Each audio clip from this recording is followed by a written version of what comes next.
I was sitting with our company CFO, Mr. Zahir Sayyed today. He is ex-UBS, ex-WNS, and has worked in different organizations, carrying almost 17 to 18 years of experience.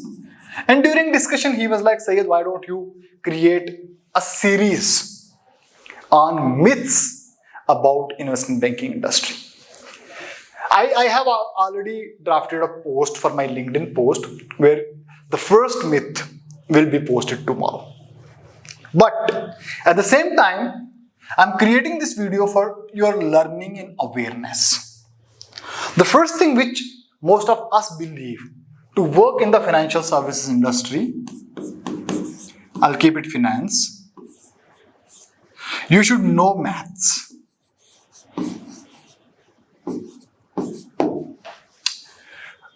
Last time when I studied mathematics, it was my 10th standard. When? 10th standard. And the number which I got was 37. I just passed. This is the first myth. So if I can work, even you can. Now the question is, don't we have calculations in investment banking operations? Yes, we have. But what kind of calculations? The calculations are not that difficult, which you cannot understand with logic. When I say logic, I'll take one example here. We calculate flat yield. In bonds, the formula is coupon divided by CMP into 100. If you know coupon given is, let's say 10, current market price is, let's say 100, and you multiply this with 100, you will get your answer. It's that simple. You need to understand the logic behind that. If you are able to implement that logic, you can work in this industry. I have worked almost a decade, and even you can work in this industry. Now, myth number 2 is you need to be from a premium business school.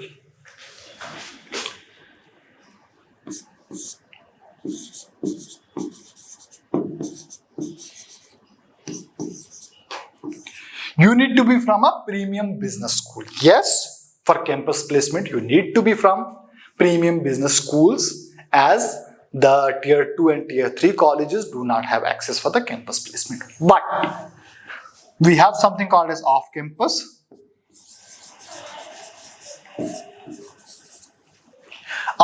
Back in 2016, when I went for the interview in Northern Trust, there were good 450 plus aspirants. They came for the interview. Out of 450, they shortlisted 49. And out of 49, they shortlisted 7. So ideally, it was 450 is to 7. That was the kind of ratio that time. But we are not getting interviewed. We are applying for the jobs, but we are not getting opportunities to work.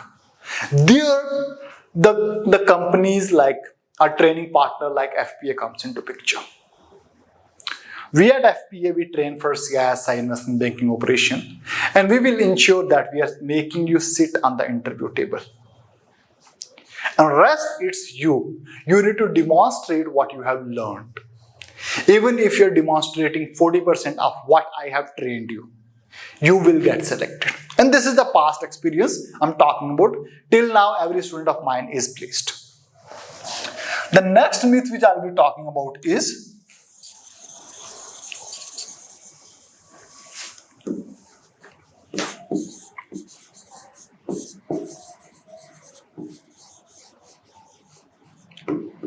compensation. When I say compensation, our industry offers a relatively higher compensation. But for an outsider world, they feel that we are getting lakhs and crores. Yes, people who are working into revenue generating role, they get that compensation. But if you are not working for a revenue generating role, if you're working to middle office or back office or support function, will you be paid really less? No, my answer is no. Talking about compensation, so this is a normal mathematics which I have done for you. 3.5 lakh is the average compensation our industry offers, fixed compensation. Now the next one is shift allowance. Usually you get between 60 to 70,000 rupees annually shift allowance. Then transport allowance you get between 60 to 70,000 depending on the company if you are opting out of the transport. Even if we take these numbers, you are roughly getting 5 LPA.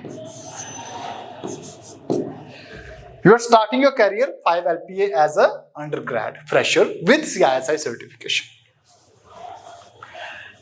Now, the additional benefits with this industry offers is up to 2 lakhs. Up to 2 lakh rupees they offer for education assistance. Add that with this. Plus they will be covering you and your family for the health insurance. Let's not include that. What is the amount? 7 LPA. But will you be getting this in hand? This component you will not be getting in hand if you are not opting out for the transport. This you will be getting in hand. Rest you will be getting in hand. This is the kind of compensation which our industry offers. Now talking about the promotion and hike. Every 2 years, like 18 months, you are eligible for the promotion. You can go for the promotion, apply for the promotion. If you're getting promoted, the average hike which you can expect is 30 to 40% on your current CTC. You do the maths for next 10 years. This is the industry which will offer you way better compensation than other industries. Thank you so much for watching my video. I'll be covering more myths about investment banking operations in my upcoming videos. Thank you.